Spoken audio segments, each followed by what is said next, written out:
أول ما نبدو نهارنا نقول بسم الله والصلاة والسلام على رسول الله.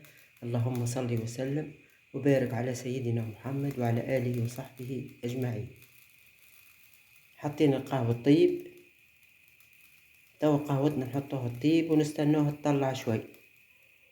كي تطلع شوية القهوة القوية نعملو بها الحليب، هذيك تجيكم أبن وأقوى قهوة حليب.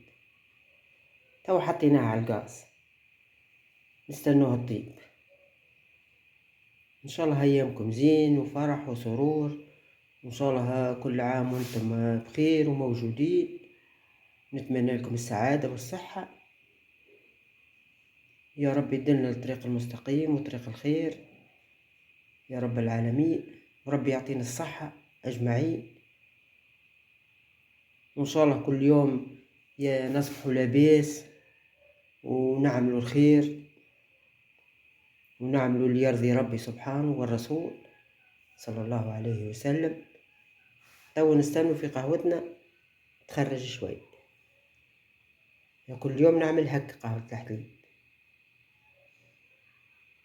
إن شاء الله تعجبكم، جربوها راهي بنينة. تو هكا نستناها تطلع القهوة نتاعها ونصب شوي في فنجان وبعد نخليها تكمل ونطيب الحليب ونصب عليه القهوة قوية. إن شاء الله تعجبكم، إن شاء الله يعطينا ربي القوة، كل يوم نصبحوا ناشطين في الخير إن شاء الله، ونقوموا بما يرضي ربي والرسول، ونقوموا بديارنا بالنظافة في كل شيء. تعرفوا الدار اللي هي تحب الصحة والقوة، غسيل وطياب وكل شيء وصغار.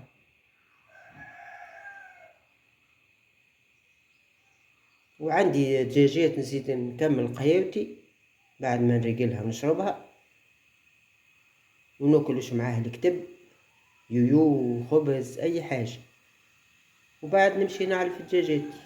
هذاك هو كل يوم. وعندي قطاط نزيد نعلفهم، نعطيهم نطيب ليهم مقارون وسالامي ولا نعطيهم حليب وخبز، المهم ما يقعدوش جواع. وبعد الواحد يرجع عاد يركب فطوره ويتغدى ويزيد هكاك الحبال على جرار. وهي الدار ما ديما تحب الواحد واقف ويجري. توا قهوتنا قريب تخرج، هانا نستنوا فيه خاطر نسكر عليها ونمشي نلقاها طلعت الكل.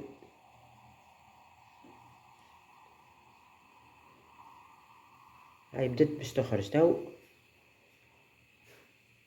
هاي الحمد لله. شفتوها تعمل هكاك شوي ونصبها في كيس.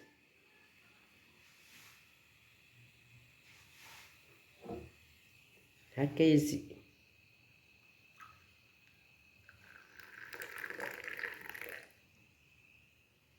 توا خلاها تخرج القهوة كل.